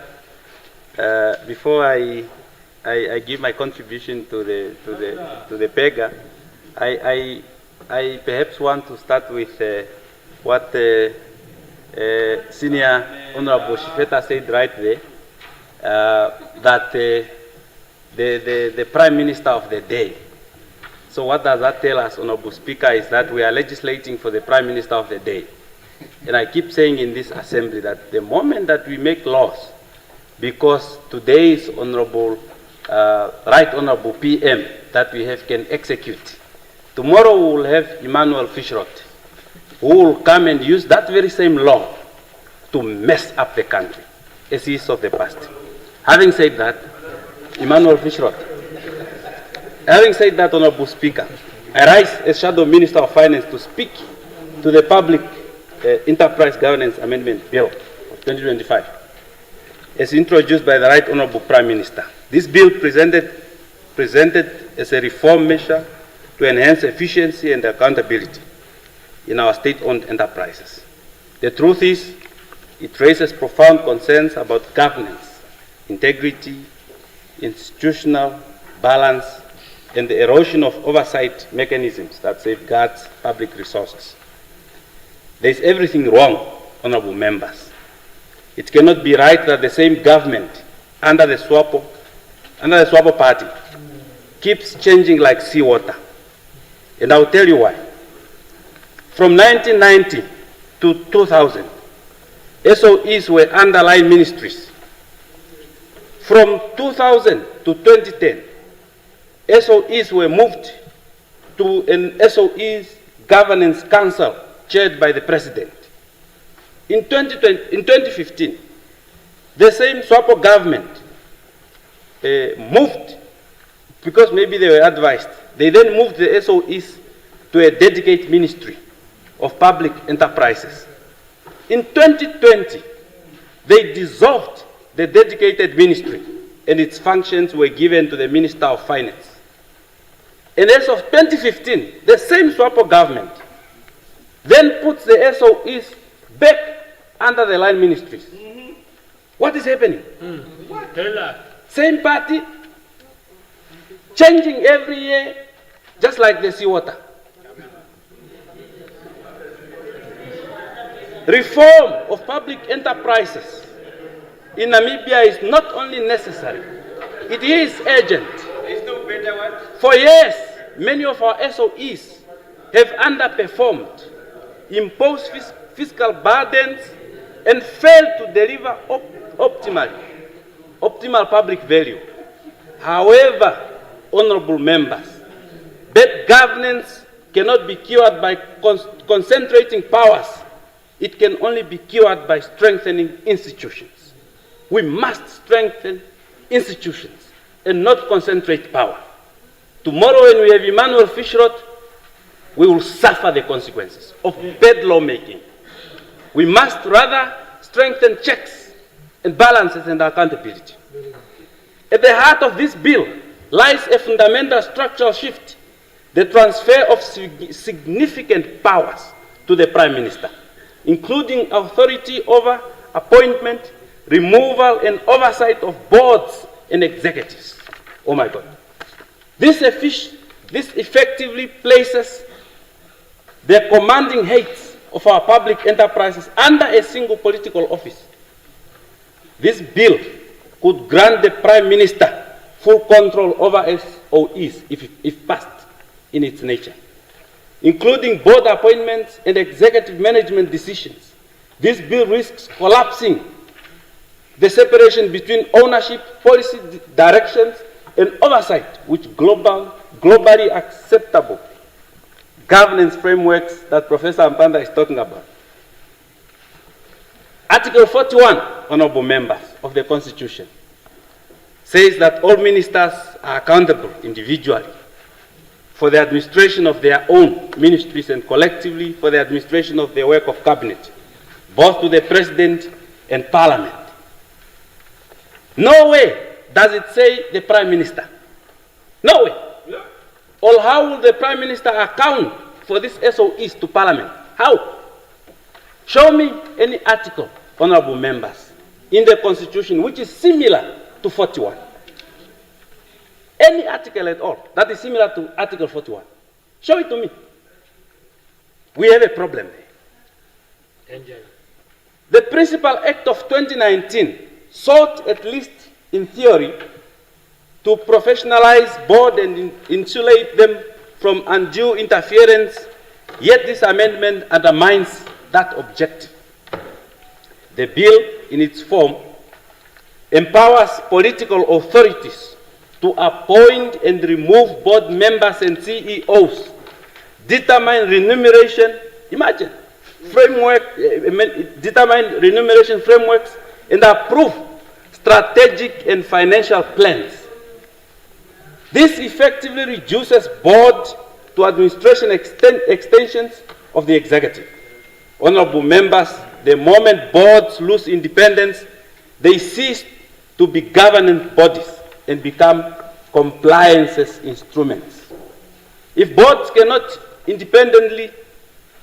act independently, who challenges poor decisions, Honorable Prime Minister? Who protects minority shareholders in commercial SOEs? And who ensures long-term sustainability over short-term political expediency? I so ask. The bill claims to clarify powers and enhance accountability. In reality, it diffuses accountability across multiple actors while concentrating real authority in one office.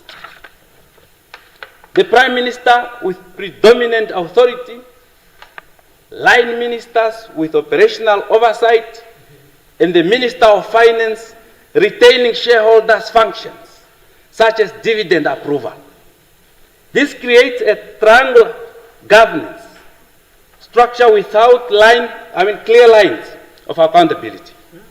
Honorable Speaker, honorable members, when everyone is responsible, no one is actually responsible. And Parliament's oversight role is also weakened.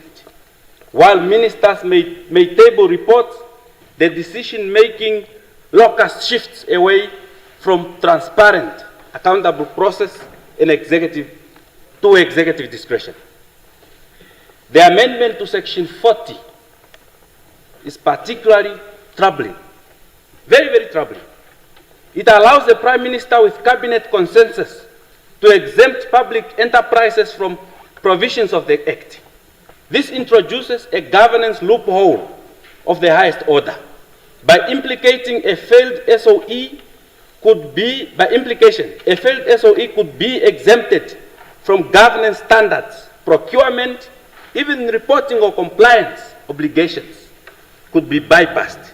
Political consideration could override statutory safeguards. This is what the Act is saying.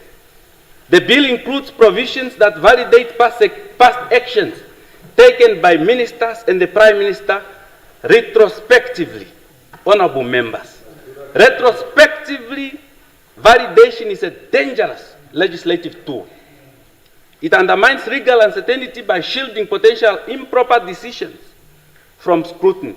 Whatever they did, this amendment says, whatever they did from as of March last year until now, apparently we must take it that they have acted in good faith, as Honorable is saying. So we should leave it and we should bless them, whatever it is that they did. We should just give them our blessings. It will set a precedent that actions need not comply with the law. At that time, they are taken. What actions are we being asked to legitimize, really? It's a question. What are we going to legitimize?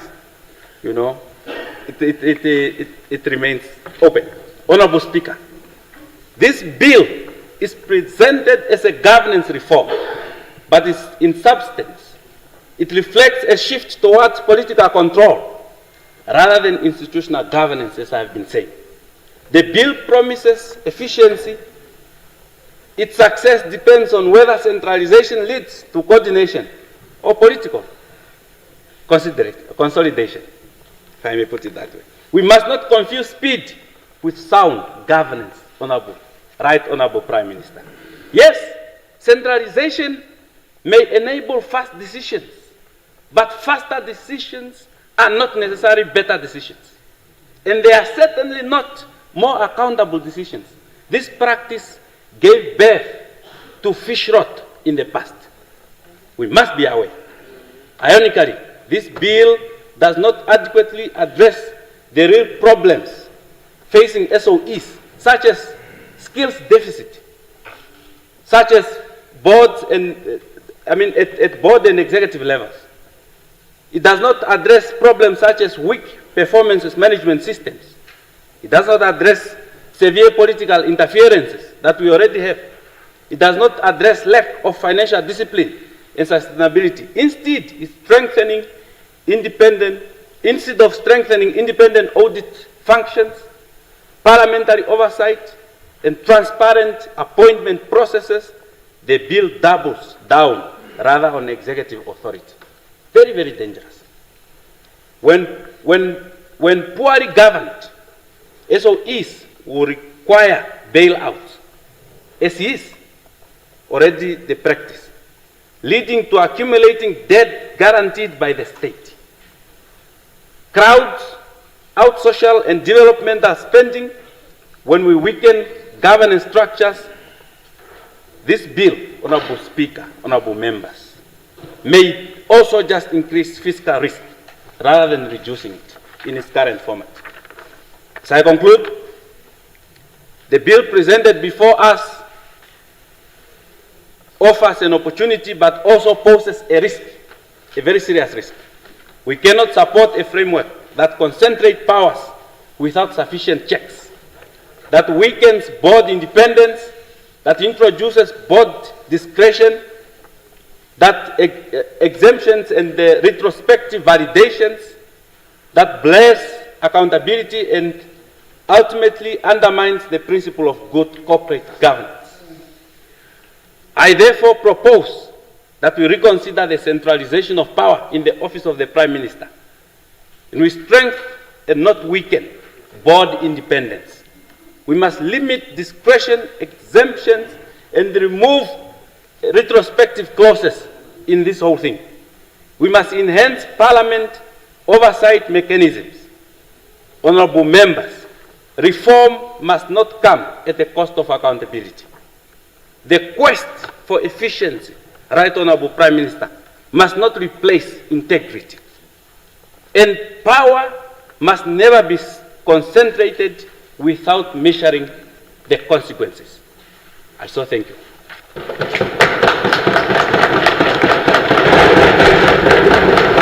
Yes, Honorable Nashinge.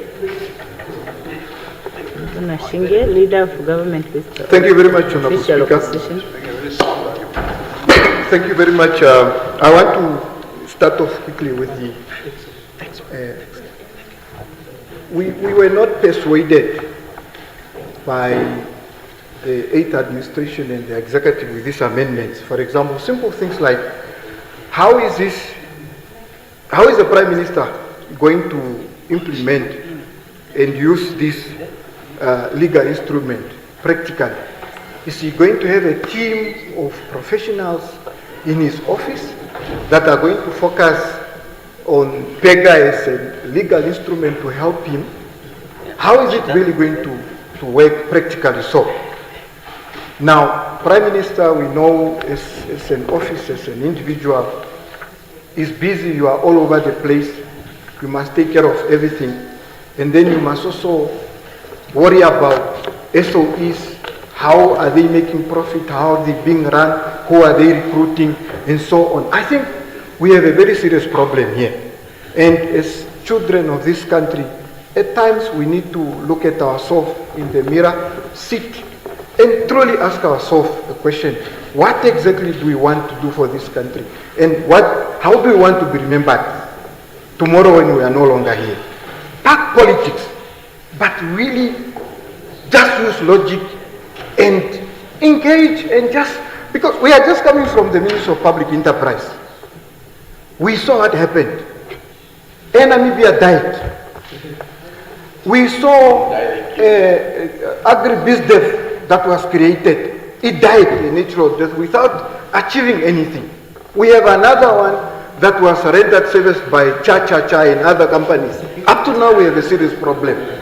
Now we are starting again with this problem on top of the other problem. How are we going to make it practical? Let me give you an example of NIP. NIP has a board. I want to pray it's not a group of comrades that were appointed to become board of directors.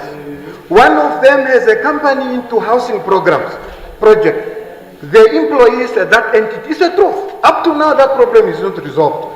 The chair of that board went on and made sure that that company signed a deal to make sure that the employees of that company are forced to buy houses through that company. Today, these people are about to go home. The CEO is gone. And Honorable Michael touched on the provision where you are saying things that were done as of 21st March up to last year up to now, forget about it. God is happy with it. And now we are going to continue with this. Honorable Prime Minister, you are a good guy. Yeah. You have good intentions for this country. And as an individual, I said it in good faith. He knows what I'm saying. We want you 60 years from now on to be remembered as an individual that has tried his best after 36 of independence of Namibia to make sure things are working. This route that we are taking is very dangerous. Now, board of directors in this country, we know very well. You must just show up at the Swapo rally, attend a fundraising. Tomorrow, you can submit your CV. No, truth.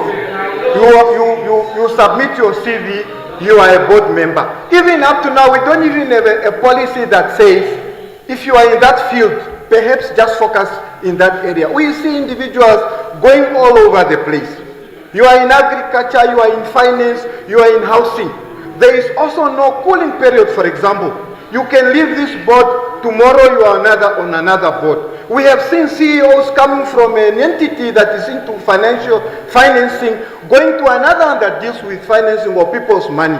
And I go with a bag of my problems to go and clean my problems with that new entity. And it is not being addressed here.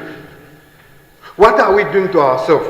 Right Honorable Speaker, Right Honorable Prime Minister, I just wanted to highlight 6 fundamental concerns that I have with this PEGA thing.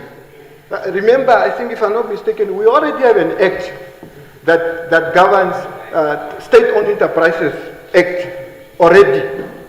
And now we are adding PEGA on top of what we have, which is supposed to be sufficient to manage and govern. Now, we have, I want to raise an issue of constitutionality. This bill is duplicating and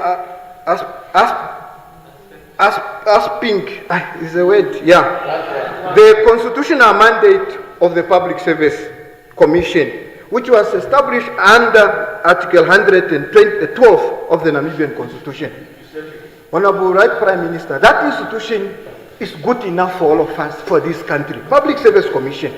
And all we need to do right now is to give it that independence, take it out of your office, strengthen it, and make sure that all the public enterprises can have their own department within. And then even the local authorities comes in, give them their own department with professionals. Because the Constitution says the establishment of a public service commission shall be professional, unbiased, and all those things.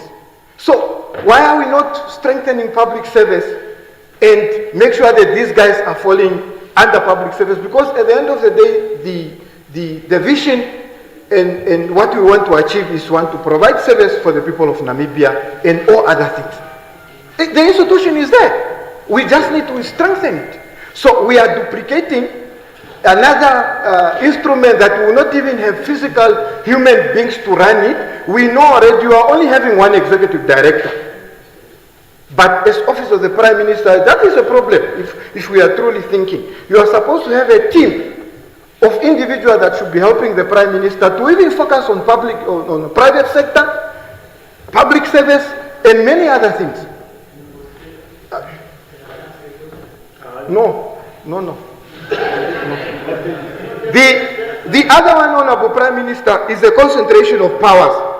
This bill wants to transfer sweeping powers to the Prime Minister and sector minister without sufficient checks and balances and accountability mechanism or parliamentary oversight.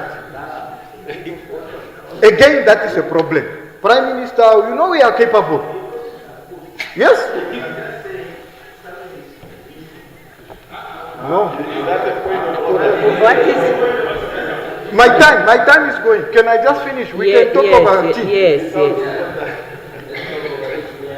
I'm also sensing the issue of validation of past acts, and I touch on that. Section 29, sub-article 9, is addressing issues of retroactive which validates all acts from 21 March to 2025. I touch on that, and it's a great concern.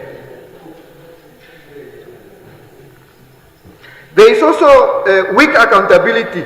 It says cabinet shall be approving requirements, and the cabinet approval requirements are inconsistently applied and lack parliamentary oversight, which marginalize throughout.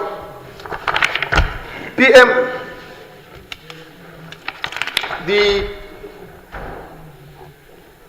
we have existing legal landscape already as a country, and I wanted to refer you to the public service that I touched on earlier, which is currently regulated by the public enterprise, Namibia's public enterprise governance, which is currently regulated by this act now already that we are amending, and the Namibia Constitution, the Public Service Commission again that I was referring to say, all we need really now is just to strengthen that what we have and transfer everything to the Public Service Commission, and perhaps just restructure and strengthen it, then creating something new on top of another.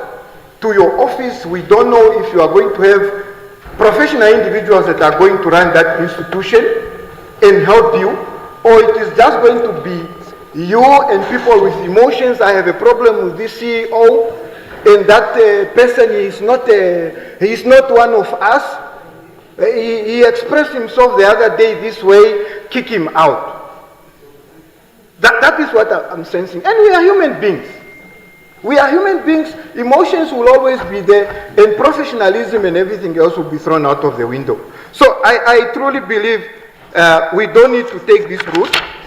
We can do better than this. There are a lot of issues I don't really want to go in, because even the issues of dividends and all that, how is going to help the Prime Minister as an individual to run after when these companies must pay dividends, for example? We have some of them that are not making any profit. Are you saying you are also going to have a shambok and run after them and tell them, make profit now, as the Prime Minister? You have companies like NIDA all over the place. Is that the point of In order? terms of achievement, there is nothing already. Okay. And we have the legal instrument is here. There is a point of order, Honorable Nasu. No, hold on. The legal instrument is already here, but it had failed. What is in this amendment that is going to make those institutions work if they are already not working? I shall submit. Oh, you are done. There is a point of order from your neighbor there. Are you done? Oh, okay, but so we were going to. Okay, so it's Speaker. Yeah. What is the point? Maybe it's yes. I was hoping. I didn't want to. Well, I was hoping that somebody from the executive will rise to the occasion. It was said that this will be an addition to the State-Owned Enterprises Governance Act and all those. But I was hoping that somebody from executive would rise to say that those acts, the one of 2006, they've all been repealed. So there will be no addition to that, because the only concern I have is just that our children and students are listening. They would think that it is actually the case that there's another Public Enterprises Governance Act. So you wanted to raise that? Okay. No, that's what I'm Yes. saying. So please. Yes. So executive, please listen, so that you can intervene where is necessary. Because if you don't intervene, ministers. Okay, backbenchers, I understand, but ministers, please. This is a very serious issue. Now that one is out of order, the last part. No, ministers, you cannot just sit here. It's 1-0 already. Yeah, okay. First, the sponsoring member will answer. And it is also expected that there is a team that is supporting the sponsoring member of any item that is brought to the House. So it is the expectation that they would assist the Right Honorable Prime Minister. But I understand that the Prime Minister wanted clarity on something. Or was that what he wanted to challenge? So, but if the Prime Minister wants to rise on a point of information. Yes, just information. Yes, point of information. He can Yes. do so. To get information for his noting, noting. Yes, Honorable Speaker, Honorable Members, I'm saying it is good what you are saying, but there was this information just to try and maybe crystallize the path of your thoughts. Like for instance, when you said to add to the Public Service Commission, and then the Act, as was mentioned, it clouds that whole path. So it became a bit difficult for me, because the Public Service Commission is an entity established with a specific legislative framework that does what it is empowered to do in terms of... No, I'm just... Okay, fine, let me... But my point is that it is a bit No, I want to hear what the PM is saying. Is the PM asking a question? No, it is not. Yeah, that is precisely the point. Yeah. You see, the assumption is that Public Service Commission is under the Prime Minister. It's appointed by the President. I think it went through here, isn't it? Yes, the Public Service Commission. So is the Right Honorable Prime Minister asking a question about... No, it's the manner he structured it. You are correcting something. Yes, just that information. And also then to say the other issues of adding to another. No, these are two things. Honorable members, now you can't debate with the PM. You see, PM can finish so that I can make a ruling. Let me just finish. I mean, there were two things for clarification. One, he has mentioned it, so I don't want to repeat that. The second... Okay. That was one. The second one is now this particular one, is to say it is not in the manner that it was presented. It sends a wrong message. That is all I'm saying. Now, the generality of what he's saying, of course, we will find time and we will be able to respond. No, I'm saying only this correction. Yes. Okay, thank you. Yeah. Varicando.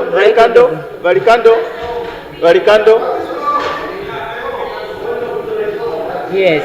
Yeah, honorable members, you see, that is why I ruled the first time to say, however attractive it may be, if we establish a practice where a member can interrupt another member because they want to correct the person or they disagree with what they are saying, then it means in the end, the person who is sitting home following this debate is no longer able to say, the bill is advocating for this, that political party is disagreeing here and they are advocating for that. They are no longer able to follow what we are saying because we are making a lot of point of order and point of information. So my ruling really is to say, honorable member, unless if there is a procedural issue, a point of order, if you just disagree with another member, just wait for your turn and then you intervene, especially if you are the sponsoring member.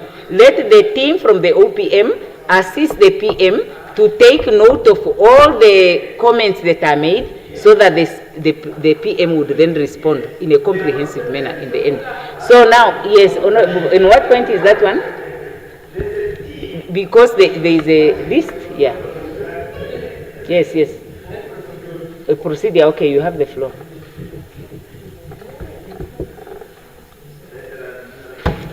Thank you very much, Honorable Speaker. I want to, because the Speaker is saying I'm making this ruling, and perhaps I don't want us to have a back and forth another time.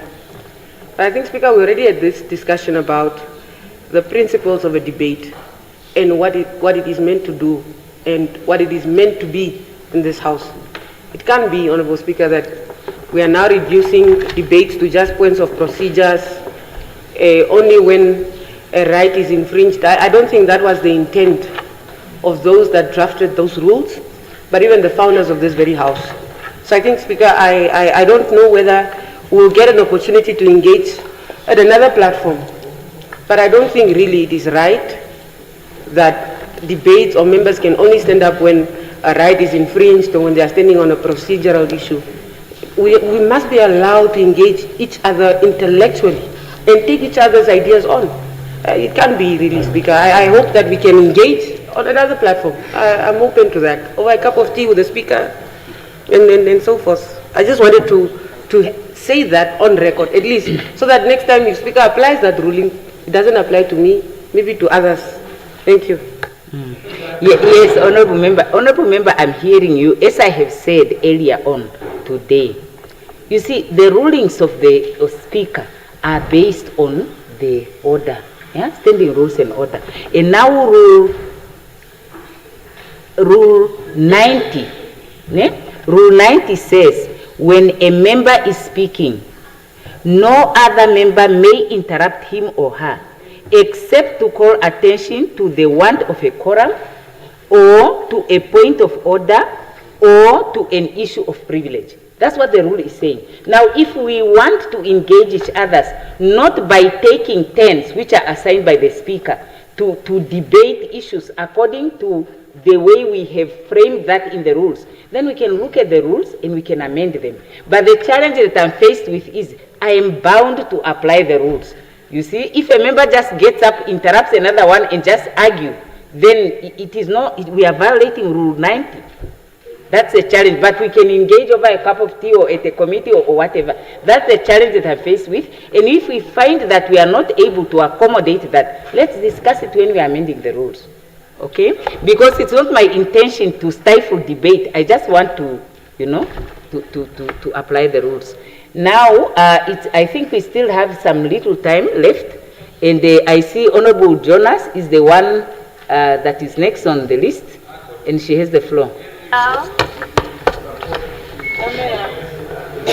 Thank you very much, Honorable Speaker, Honorable members. Let me begin where this bill truly matters most, and that is with the workers who are working for the public enterprises. For too long, ordinary employees have borne the consequences of governance delays that were never of their making.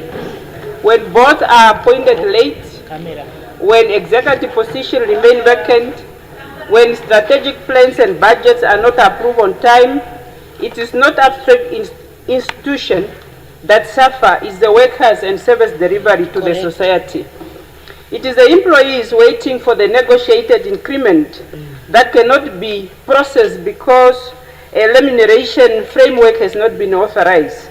It is not the union representatives whose collective agreements stalled because shareholders' directives are unclear. It is the family that depends on that income who feel the uncertainty. Honorable Speaker and honorable members, when wage negotiation collapse or dispute escalate, we are often quick to look at labor relations or many times at the union labels to be troublemakers. But experience under the 2019 Act has shown us that many of these crises were rooted not in labor failures, but in governance failures. Fragmented authorities, overlapping mandates, and delays approval created parasites rather than accountability. That one.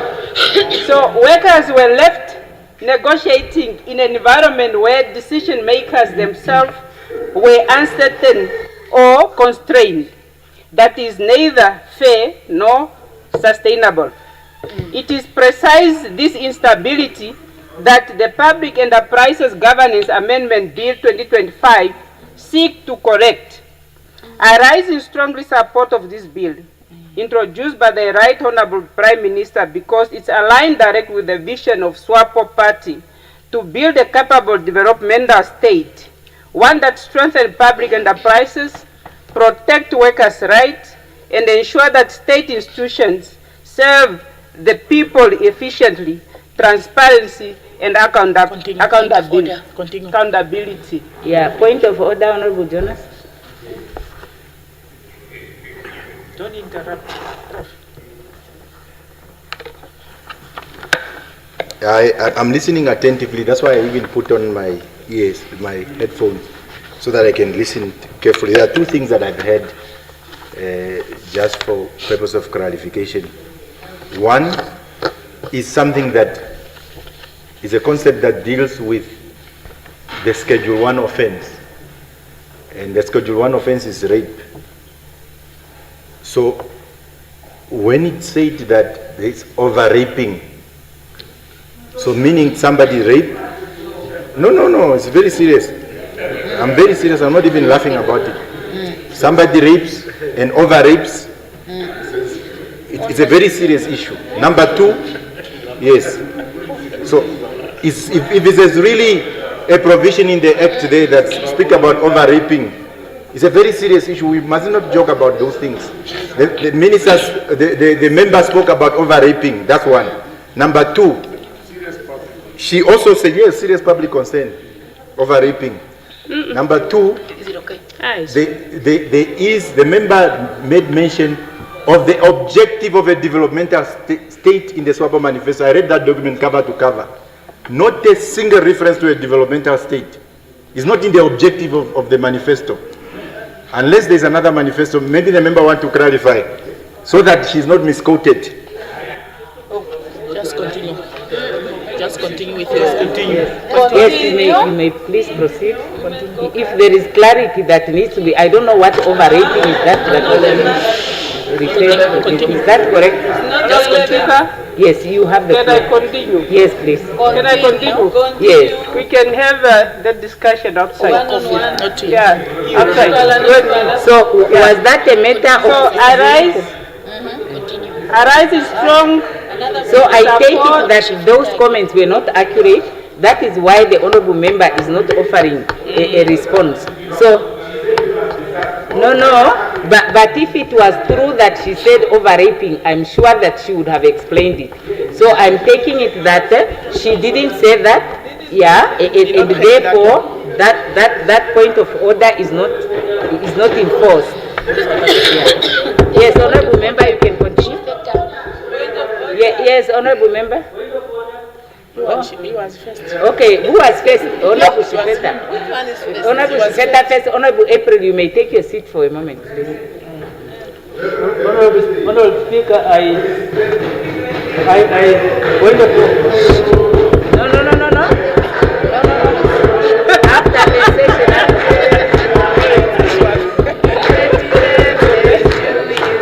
honorable members.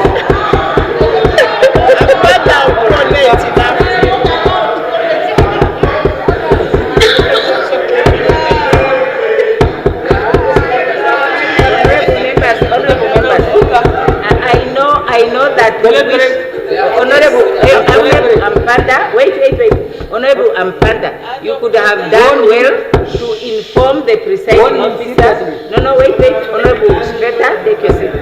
Honorable Ampanda could have done better to notify the presiding officer that our honorable colleague is celebrating his birthday today, so that we can recognize that and congratulate him. Now the next best thing that he could do is to wait for us to finish instead of starting singing in the middle of the sitting, so that we can congratulate the honorable. Okay, now having said that, we proceed. Honorable Speaker, I want to hear... That's what you wanted all along.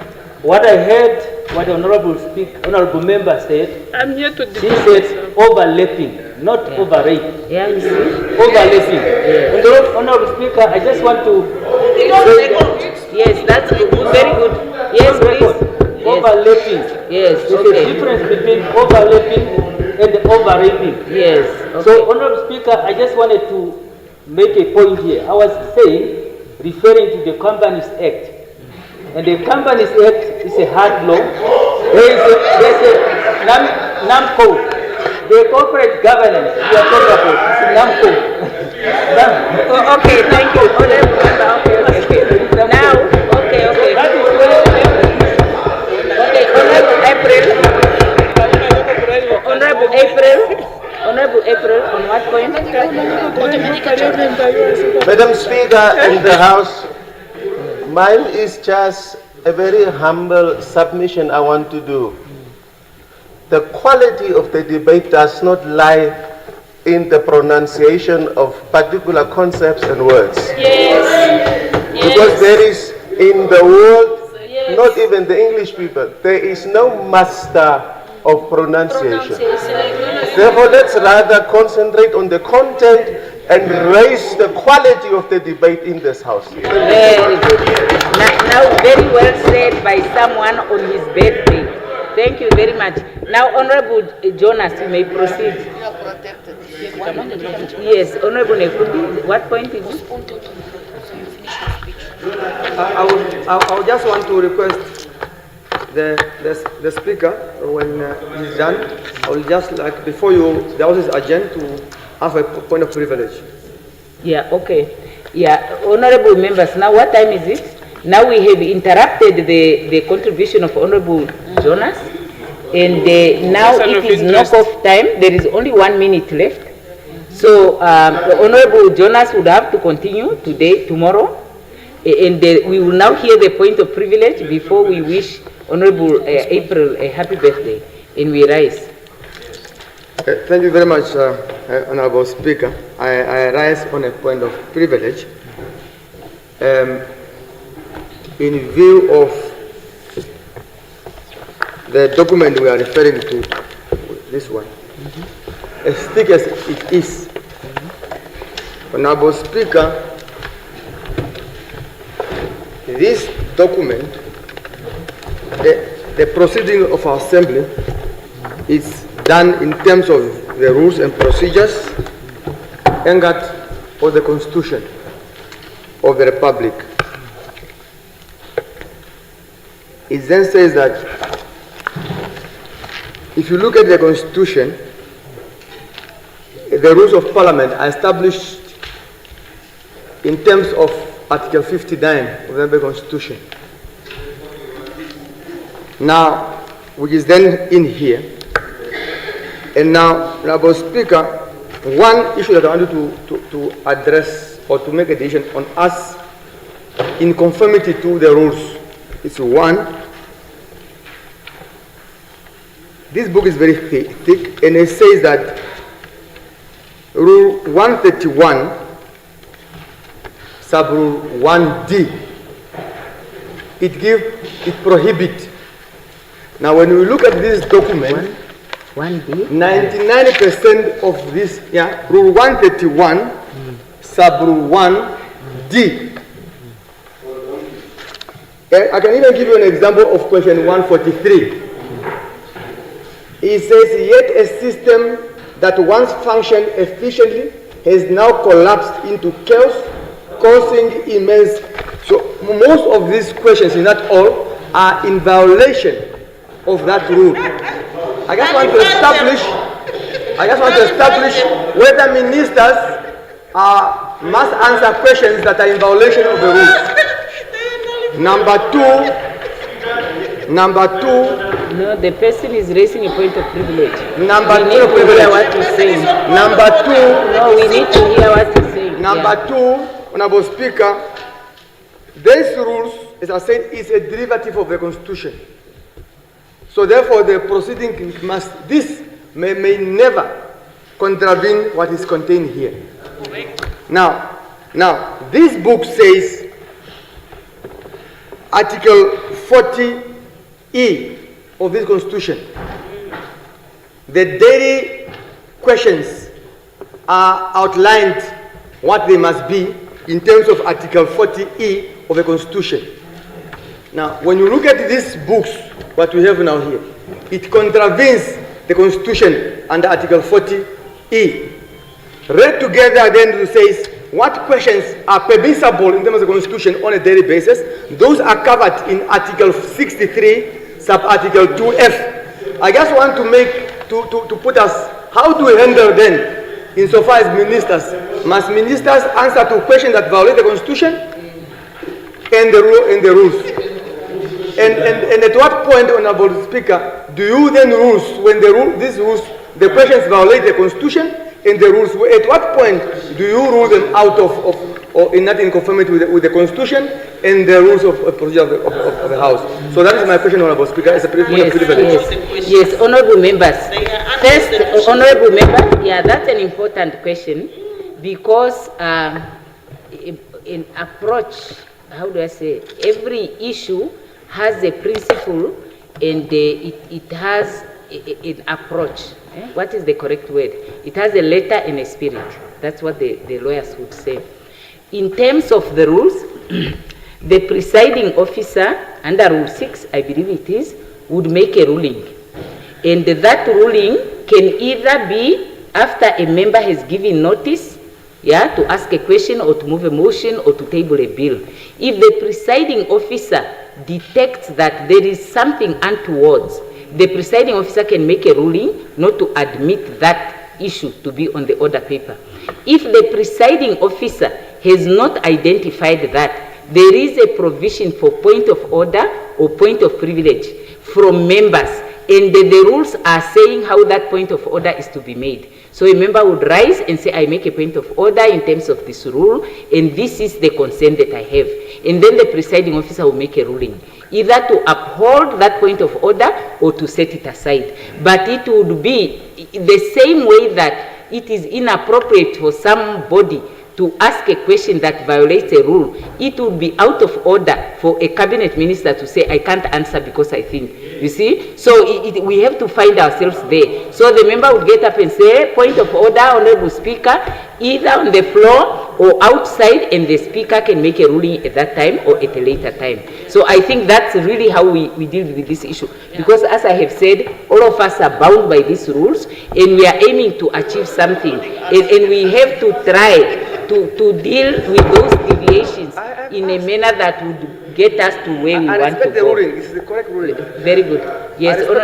Yes. The time, we are over the time. We are over the time. That's the challenge. Honorable Ampanda.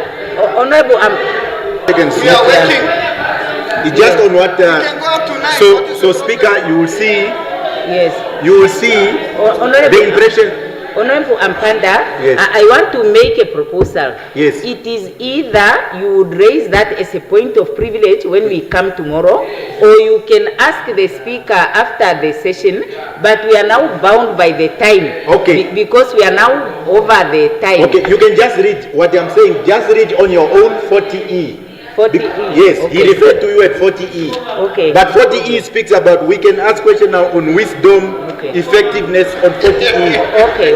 So questions on wisdom and legitimacy and effectiveness. Okay. So 40E that he's talking about is worth. Okay, very good. Now we rise on automatic adjournment. We rise on automatic adjournment until tomorrow. Okay.